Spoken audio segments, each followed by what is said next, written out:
Presiden sudah arahkan, ya kita harus gerak cepat.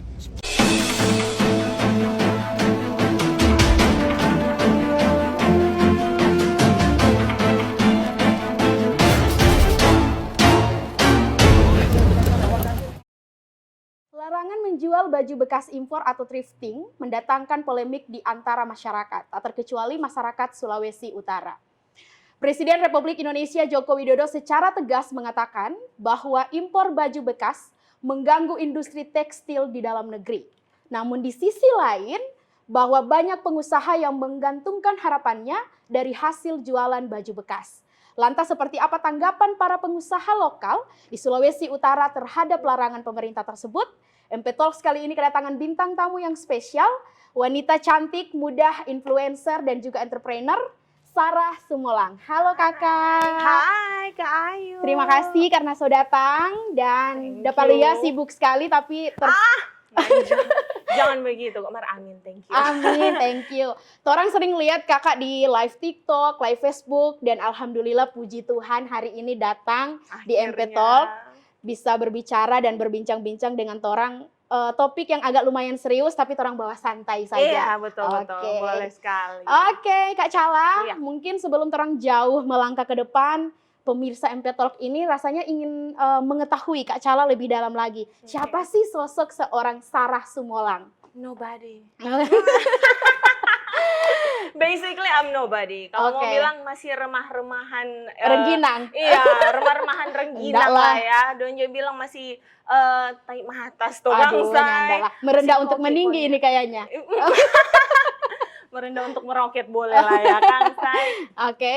Jadi Kak Cala ini Kak Cala sedikit informasi bahwa ketika orang bilang di sosial media bahwa siapa sih yang harus orang undang untuk membicarakan hal ini, mostly sebagian besar itu suruh untuk Kak Cala, Sarah Sumolang. Sebegitu terkenalnya Kak Cala, sebegitu.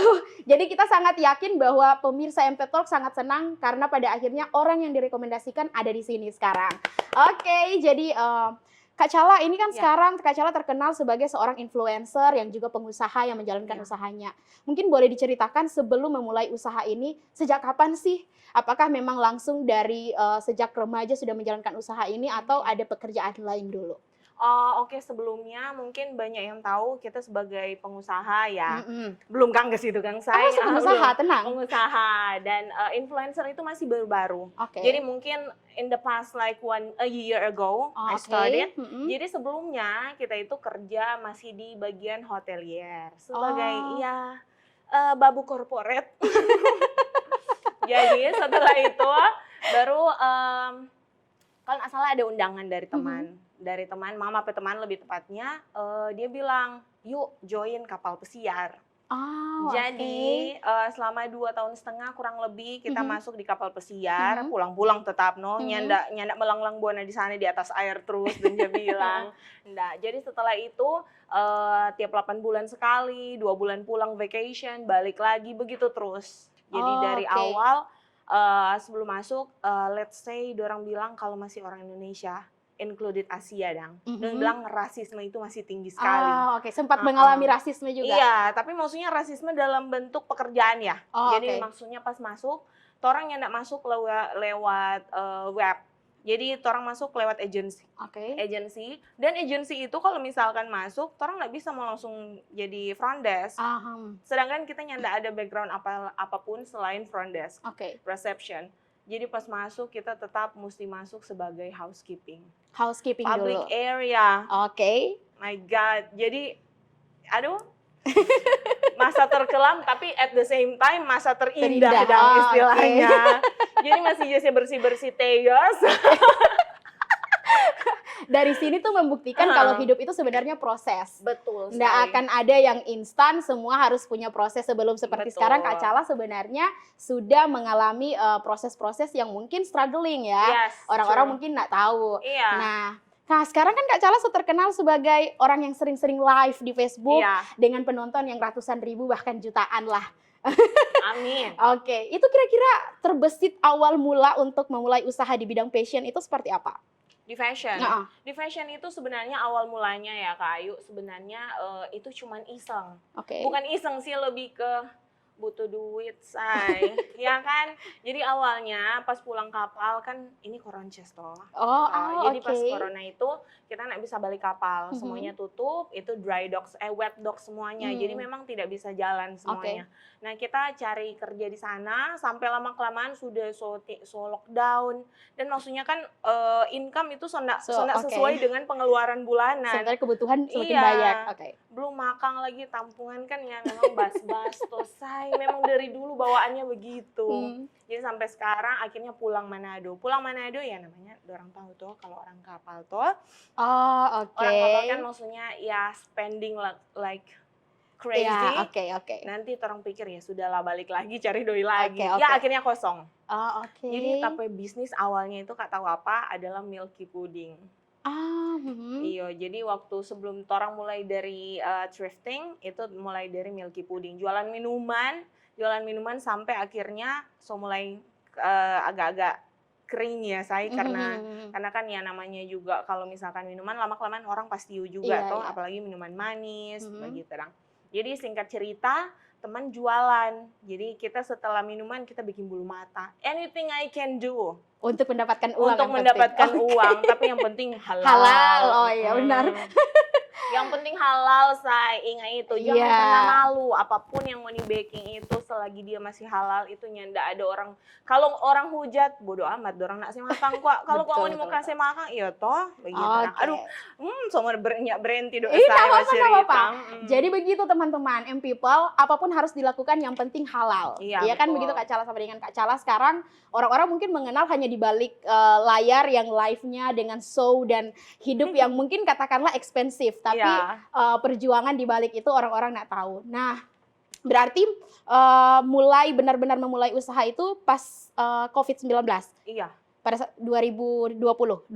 Iya, 2019 di Bali, 2020 awal mulai di sini. Jadi jalani bisnis itu sendiri atau ada berdua? Bareng partner. Bareng partner. Nah, sekarang orang akan mau masuk ke topik yang tadi dikatakan sudah disonding dari awal. Ini tidak serius-serius banget, tapi juga mungkin lumayan sensitif untuk sebagian orang. Jadi sebelum itu saya mau disclaimer sedikit, mohon dimaknai dengan segala hormat bahwa apapun perbincangan kami pada hari ini tidak harus mendiskriminasi apapun, tapi ini hanya sebagai pendapat dari sisi pengusaha baju import lokal. Nah, sekarang kan pemerintah ini ada larangan, wacana untuk melarang perdagangan baju bekas impor karena katakanlah ini mengganggu industri tekstil di dalam negeri. Nah, kira-kira dari sisi seorang pengusaha pedagang baju bekas impor seperti apa Kak Cala melihat wacana pemerintah tersebut? Kak Ayu jujur saja ya. Jadi pas dengar itu kita sempat shock. Oh my god. Apakah akan berakhir di sini?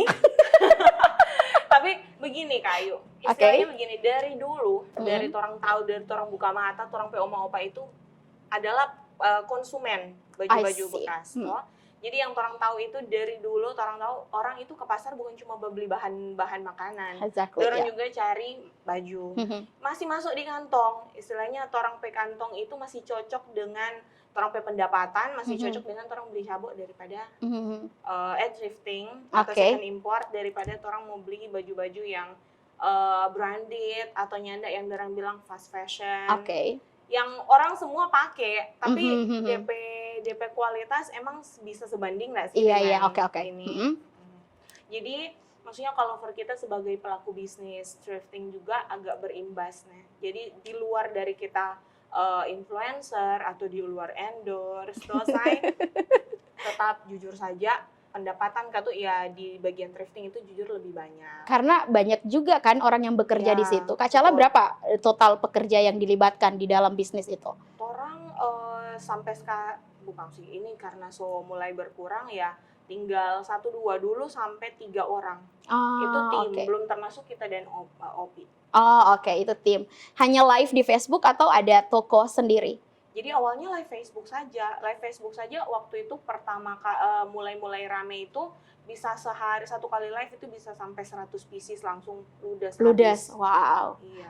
Oke. Kalau Kak Cala sendiri impor itu baju memang langsung impor atau memang beli pada orang lain yang memang biasa impor atau memang direct impor langsung? Kalau kita belinya di luar kota.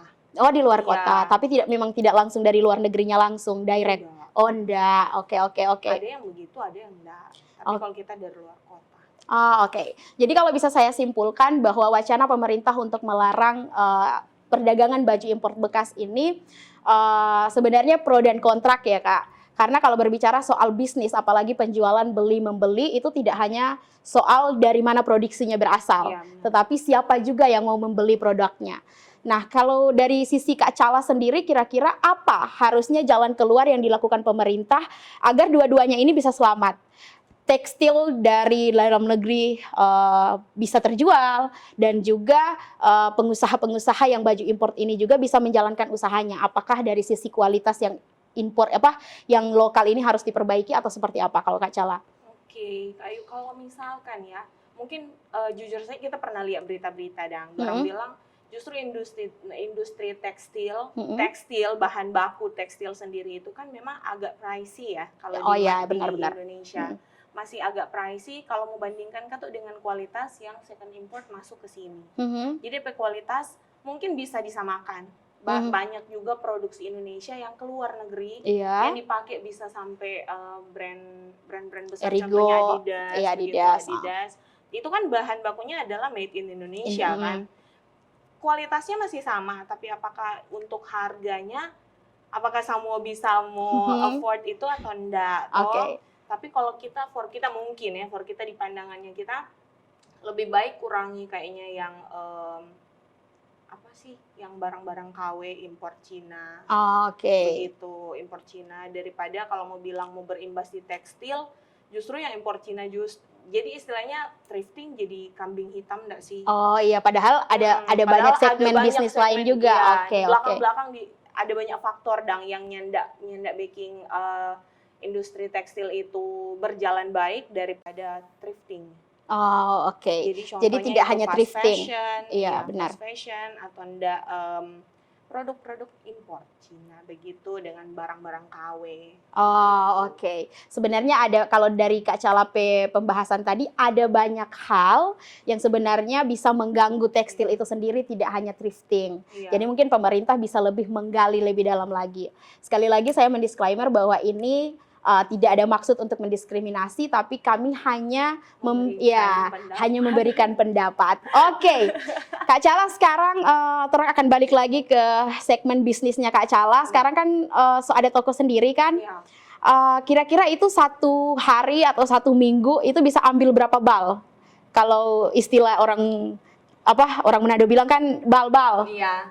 Kalau jujur saja kalau orang di dalam satu minggu itu palingan 1 bal. Tapi makin kesini kan semakin banyak semakin banyak pasti akan lebih berkurang lagi karena maksudnya yang pelaku bisnis juga banyak juga anak muda kan. Banyak juga anak muda dan dorang lebih pintar lagi. Orang ini sudah masuk kepala 3 jadi maksudnya untuk kreativitas mungkin agak-agak kering kang saya tapi kalau rupa yang muda-muda lebih banyak ada aja yang dorang bisa pikirkan untuk bikin promo lah macam-macam itu yang bisa dorang bikin supaya dorang barang itu berjalan bagus, perputaran bisnis itu masih tetap bagus.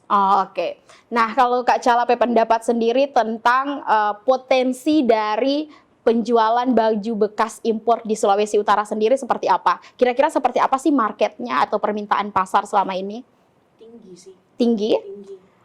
Kita bilang jujur saja kalau misalkan yang orang mulia dulu orang yang nggak tahu bagaya jujur mohon maaf ya saya maksudnya begini nggak ada siapapun yang di Manado ini yang orang bilang yang mau pakai blazer kalau bukan orang kerja bukan penatua bukan pendeta bukan pelayan atau yang orang kerja kantor yang wajib pakai blazer atau dibilang jas tapi semenjak ada thrifting orang makin berani berpakaian, fashion, jadi mulai mix and match dan segala macam.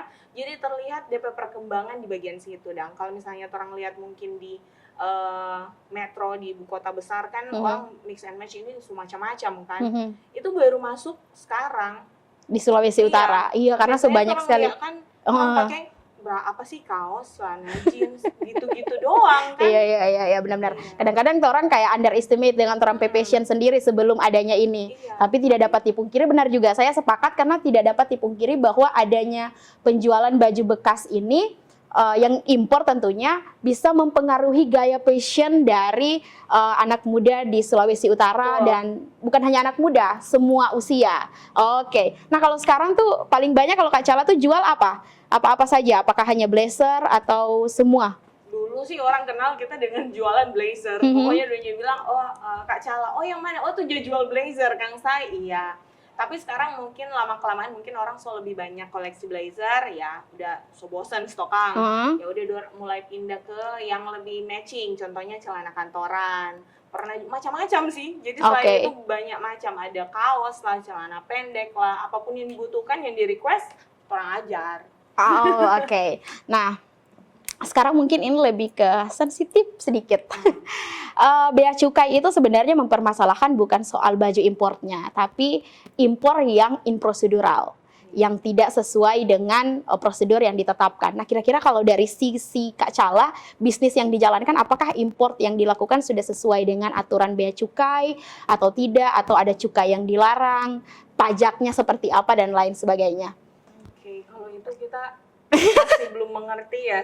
Oke, siap. Kalau kita jujur saja untuk di bagian memang orang bilang itu adalah sesuatu yang ilegal. Tapi maksudnya kenapa ndak pemerintah kalau dorang ban ini, kenapa nyendak dorang baking, misalkan they applied taxes, benar. ya kan? Maksudnya kalau memang ini kan high demand. Iya. Contoh ini jujur saja ini permintaannya sangat tinggi. Sangat tinggi sekali. Orang itu jual barang itu bisa sampai kita lihat rame pokoknya dong. Jadi maksudnya kalau mau bilang ya let's say put taxes on it. Ya enggak sih? Iya, benar. Iya. Kalau kita cuma dari kita perpandangan mungkin lebih ke situ. Kita masih belum mengerti DP cara bagaimana ada prosedur seperti apa. Tapi mungkin kalau memang ada jalan keluar, why not? Karena itu akan kena ke pengusaha-pengusaha muda. Oke. Jadi kalau bisa disimpulkan sebenarnya proseduralnya seperti apa sebenarnya memang belum terlalu jelas. Tetapi yang paling pasti adalah jika pemerintah mengharuskan untuk aturan itu dilaksanakan, para pengusaha seperti Kak Cala ini salah satunya siap untuk mendukung. Seperti itu kan Kak? Apapun itu yang penting terbaik dan jalan keluarnya itu bisa tidak ada merugikan salah satu pihak. Win-win situation. Win-win solution. Amin. Kak, sekarang kan ini kan masih jadi polemik yang sangat besar di antara masyarakat. Ada yang setuju, ada yang tidak setuju. Mungkin kalau dari saya pribadi mewakili orang yang netral lah. Saya tidak di pihak yang setuju, lalu saya juga tidak di pihak yang tidak menyetujui. Tapi katakanlah orang ini berbicara saya sebagai perantara. Kalau dari industri lokal mengatakan bahwa iya memang ini kalau masuk di pasar semua orang beli itu torampe barang yang tidak laku. Nah tadi kan Kak Cala, apakah harusnya dibatasi saja atau dibiarkan begitu saja dan ini menjadi persaingan pasar yang bebas tergantung siapa aja yang mau membeli? Kalau dibatasi seperti apa Kak Cala tanggapan? Kalau misalkan pemerintah sewaktu-waktu, oke ini tidak dilarang tapi dibatasi jumlahnya sekian gitu. Ya kalau memang DP jalan keluar seperti itu mungkin ya setuju-setuju saja sih. Karena kalau misalkan di pasar mungkin kalau untuk ada pembatasan ya DP tanpa mungkin. Kan kalau pas sekarang di pasar itu orang bebas-bebas aja berjual, tinggal pop up masuk dengan auto langsung begitu ya. Jadi ya terima-terima saja dengan lapang dada. Rezeki senang kemana Kang? Daripada nol sama sekali. Nah kalau Kak Cala sendiri mungkin ini deluxe penekanan aja lah ke pemerintah sebagai seorang pengusaha. Apa sih yang ingin Kak Cala sampaikan kepada pemerintah terhadap wacana Meskipun ini baru wacana, belum 100% dijalankan, tapi siapa tahu apa yang dikatakan ini bisa mewakili para pengusaha-pengusaha lain yang mungkin tidak bisa bersuara di depan layar dan suaranya juga bisa didengar. Kak Cala kan salah satu influencer yang juga bisa mempengaruhi lah suara publik. Kira-kira apa yang ingin disampaikan? Pemerintah atau Iya. kalau kita jujur saja bukan menentang sih, Oke. agak keberatan. Oke, agak Keberatan dengan ini keputusan ini. Memang belum ini masih tentatif. Iya, masih boleh. Masih tentatif, tapi kalaupun memang benar dicarikan solusi saja. Karena jujur saja, orang ini yang pelaku-pelaku bisnis thrifting atau second import ini adalah kebanyakan kalau Kak Ayu lihat adalah orang-orang muda. Iya, benar. Yang membantu dorang biaya Keluarga. kuliah, ada yang membantu dorang keluarga atau apapun itu. Dan jujur saja ya, kalau bisa jangan dihapuskan lah. Kan orang we live with it like how many decades already. Oke. Iya, Iya, benar. jadi kalau boleh dipertimbangkan lagi. Kalau nyanda, maksudnya apa dang yang akan orang kerjakan? Sedangkan jujur saya waktu masih corona itu, orang kan dibantu oleh ini bisnis ini kan. Orang dirumahkan, orang-orang pada diputus satu pihak, diputus kerjakan satu pihak begitu. Jadi orang juga salah satu yang mengalami itu dari hotel. Orang mengalami itu dan orang jalani ini bisnis dan puji Tuhan bagus. Jadi mulai kembali lagi ke kembali lagi ke jalan yang benar. Kalau at least pendapatan so stabil. Sedangkan kalau misalkan orang kerja kan ya nyanda sebanyak itu juga DP penghasilan. Oke. Nah, seperti apa yang dikatakan oleh pengusaha muda kita, Kak Sarah Sumolang, dia mengatakan bahwa sebenarnya tidak masalah kalau memang harus dibatasi, tetapi jangan sampai ditutup atau dilarang 100%. Seperti itu ya Kak Cala, karena memang ada banyak sekali orang yang menggantungkan harapan dan para pengusaha ini tidak hanya menghidupi dirinya sendiri, tetapi juga menghidupi keluarga, menghidupi kebutuhan untuk sekolah dan biaya lain-lain. Oke. Nah Kak Cala, sekarang kan orang lebih ke pribadinya Kak Cala aja. Kalau sekarang kan selebih ke influencer nih. Itu kira-kira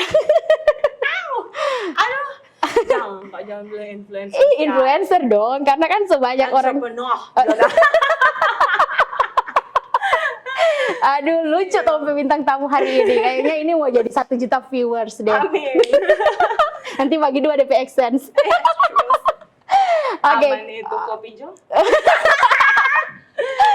Oke Kak, sekarang kan saya jadi influencer, dari tadinya entrepreneur, orang cuma aja lihat kita, jujur saja adalah salah satu pengikut live-nya Kak Cala. Oh ya? Ya. Wow. I'm say honest. Ada pernah, kita pernah beli bahkan Kak Cala usaha, terus mesti spill di sini karena tahu supaya apa tuh Kak Cala makanan itu? Tom Yum. Ya, kita beli. Oh, thank you. Berapa kali kita beli, bahkan saya suruh antar di sini. Nah, ya, nanti abis itu gratis deh. Jangan lupa 1 bulan. Oke, Kak Cala. Nah, dari tadinya entrepreneur yang cuma di usaha yang tekstil, baju-baju bekas tadi, sudah kerja di kapal juga, pernah di hotel juga. Nah, sekarang tuh jadi influencer. Kira-kira seperti apa? Dia punya triggernya tuh dari mana? Lalu tiba-tiba menjadi seorang influencer. Trigger awal mula sebenarnya cuman jujur saja. Kebanyakan jujur saja. Harus jujur ya. Mungkin banyak orang nggak tahu. Mungkin banyak orang nggak tahu bahwa kita itu adalah seorang introvert. Masa? Serius, nah nggak percaya Iya, toh? enggak lah. Kita adalah seorang introvert. Kita ingin tahu bercerita, kita ingin tahu ngomong, apalagi kita paling demam panggung. Kalau sudah di muka kamera begini, kita nggak Ninta mau ngomong apa, kadang choking, kadang Ninta mau bicara apa, tapi seiring berjalannya waktu, ala. Jadi mulai dari Facebook, jadi awalnya kita malu, kita orang gengsian sekali. Sampai kenapa kita live itu pakai Lovely Facebook. Karena kita nggak mau, tapi teman-teman di kapal mau lihat kita jualan. Iya, serius. Ni mau Oke. kita bilang no, nobody can see me like doing Juga, live, ya. selling second Second import, iya. ya. Oke. Oke. Nah, jadi abis itu Kak Cala memulai bisnis ini dan pada akhirnya sekarang berjalan dengan baik. Kalau influencer sendiri, berapa lama ditekuni? Influencer mungkin selama 1 tahun toh. Awalnya kan memang orang cuman iseng-iseng. Jadi awalnya dari Facebook sudah terbiasa live, jadi mulai bercerita bagus. Nah dari bercerita bagus itu mulai lama kelamaan orang ke Bali liburan kan. Oke. Jadi pas liburan ke Bali, orang iseng live. Biasanya live cuman baju kan. Live lama kelamaan live biasa, terus banyak orang coba uni. Nah, lama kelamaan kita mulai terbiasa bercerita iseng konten jokang. Iseng Oke. konten. Jadi awalnya konten itu keluar dari Bali. Biasanya kalau kita hapus tapi konten di bawah. Kalau kayu kepo ke bawah, kita banyak konten goyang-goyang sama dengan ulat bulu. Padahal walaupun badan sama dengan kanebo kiri. Oh nyanda lah, badan bagus lah. Oh jadi berawal dari iseng-iseng, Iya. pada akhirnya ditekuni dan menjadi sebuah penghasilan. Betul. Oke, Kak Cala luar biasa sekali. Kita senang bisa berbincang banyak hal tentang Kak Cala yang tadinya orang cuma lihat dari depan layar, sekarang boleh bertatap muka. Ada banyak hal yang bisa kita ambil dari seorang Sarah Sumolang. Oke, kerja kapal sudah, di perhotelan sudah, sekarang jadi entrepreneur, influencer juga sudah di usia yang berapa tak? 29. Oh 29, oke. No, Sama kabalati. so young, masih muda lah. Iya. Under 13 itu masih muda lah, tetapi juga tidak terlalu muda-muda banget lah. Iya, yang penting orang bilang ya tidak ada kata terlambat. Oke, so berbicara tidak ada kata terlambat, ini mungkin the last question ataupun the last sebuah hal yang ingin kita dengar dari seorang Kak Cala untuk dikatakan kepada MP Talk. Apa sih pesan dari seorang Sarah Sumolang terhadap anak-anak muda di Sulawesi Utara yang baru memulai bisnisnya? Apalagi tadi kita dengar Kak Cala iseng-iseng semuanya, dari iseng-iseng kemudian ditekuni dan menjadi sebuah hal yang memberi penghasilan. Kira-kira apa pesan untuk para pengusaha muda yang baru memulai usahanya? Iya, MP Talk. Oke, teman-teman MP-Talk yang Mbak Uni sekarang, terlebih khusus yang mungkin pengusaha-pengusaha muda, apapun di bidang apapun Ngoni itu, cuma satu sih kita bilang, jangan pernah malu baking apapun. Intinya jangan pernah malu, jangan pernah, kita selalu dengar dari Pak Opi, kita Oke. banyak belajar dari Pak Opi. Oh, spill Opi. Nah, Kak Opi boleh masuk frame nggak? Yo nyanda kote. Kak Opi memang di balik layar kan? Iya, dia di balik layar. Jadi orang bilang, maksudnya secara umum orang bilang, nothing is impossible. Apa sih maksudnya? Jadi kalau dari kita berpandangan itu, Opi selalu mengajarkan kalau misalkan apa yang orang pikirkan, apa yang orang mau, selagi orang masih hidup, masih bernapas, selagi orang masih mampu untuk menjalankan, ya nggak ada yang nggak mungkin. Oke. Jadi apapun itu, bermimpilah, jangan lupa bangun. Selagi itu Ngoni mampu untuk jalankan, pasti ada jalan.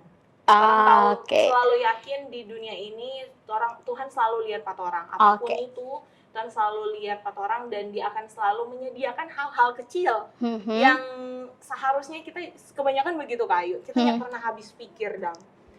Gila kan, ada aja waktu-waktu yang kita butuhkan sekali dong. Kadang itu entah ide lah, kadang entah itu kebutuhan apa, contoh finansial untuk membuka usaha dan segala macam, ada aja yang Tuhan selalu sediakan. Cuman itu.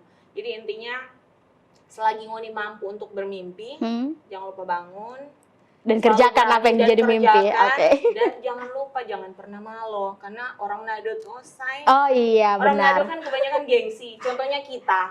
Gak lihat apa kita, cuma gara-gara keseringan gengsi, akhirnya Margengsi jadi sukses. Amin.